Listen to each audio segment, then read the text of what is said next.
Deploy canine shield. What is a canine? Evade! Excellent shielding. That seemed incredibly painful. This weekend, DC League of Super Pets hit cinemas, and it may take some of you by surprise to hear that it's not actually all that bad. When the Justice League are captured by Lex Luthor, Superman's dog Krypto forms a team of shelter pets who were recently given superpowers due to an orange kryptonite fallout. They must learn to use their powers and rescue their fallen comrades, and prevent a rise in evil from destroying all of humanity. I'll be real here, I found the trailers to this movie to be just okay. I enjoyed them for what they were, despite their familiar tones to so much that we've seen come before. They were charming and fun, and I think that is how you describe this movie. It's a film that plays it relatively safe, and despite its central hero, keeps it pretty low to the ground in terms of its story, its plot beats, and its message. Yet it's one that offers a lot of really great moments, great laughs, and has a lot of great aspects going for it. It's not one of the best animated movies of all time, and it certainly isn't one of the worst. It's a film that is genuinely really good and that you can sit back, relax, and have a lot of fun with. But let's dive deeper into this review and start out, as we always do, with the highlights of DC's League of Super Pets. The animation right off the bat is gorgeous. This is a fantastic, visually appealing movie that's composed so well for the eye. In addition, it features a godly amount of A-list talent voice acting. Dwayne Johnson, at first, is admittedly a little laughable to see, or more so here as Krypto, but you quickly get used to it and realize that more as the movie is going on, he's doing a really great job in this role. His dynamics with Kevin Hart are very on point, and as to be expected from them too. Furthermore, when added in with our additional pets and their castings of Vanessa Bayer as PB, Diego Luna as Chip, and the incredibly funny Natasha Lyonne as Merton, you've got yourself a great group of core characters taking charge in this film when it kicks off. The movie spends its time hinting at their backstories and in some cases displaying some really heartbreaking ones for the pets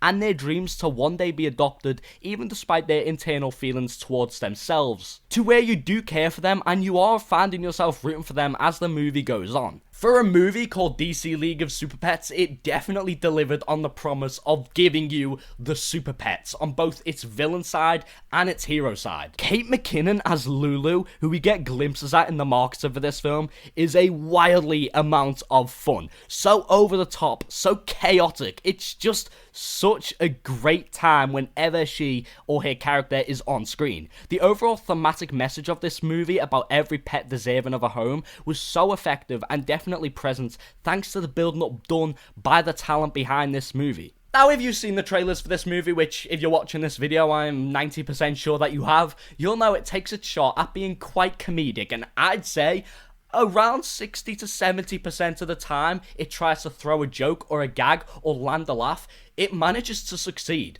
especially in the first act, which is such a great introduction for this film to have. The movie is really fun, and it doesn't shy away from poking fun at both itself and the larger DC universe around it, including some of DC's best movies, some of their worst movies, and some of their shamefully embarrassing ones too. Do you bleed? Now, I wouldn't go into this movie expecting much of the Justice League, but granted, they are in it. Some are forgettable and just there for the Justice League name, like The Flash, Green Lantern, Aquaman, and maybe you can include Wonder Woman on that list, but some are the opposite of that. First off, Keanu Reeves, John Wick himself, as Batman is awesome, despite the ridiculous and very over-top design. But John Krasinski as Superman or Clark Kent genuinely is really good.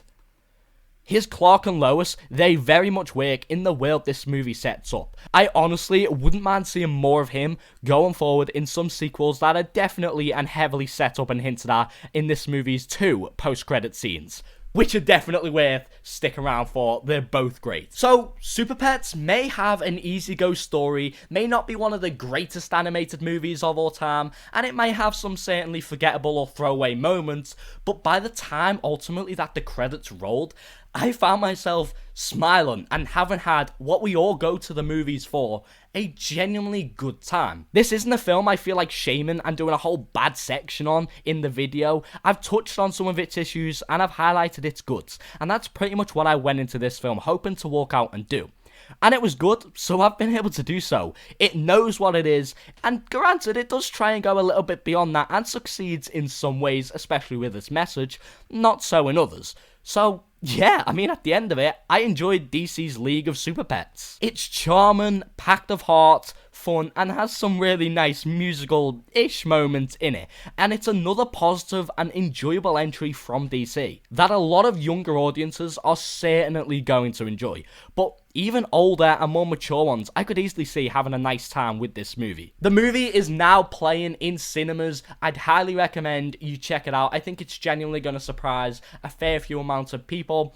If you have seen the movie by now, be sure to drop all that down below in the comments. It'll all be great to hear. But anyway, that's enough rambling from me. Thanks so much for watching this really quick review of DC's League of Super Pets. As I said, playing in theaters now.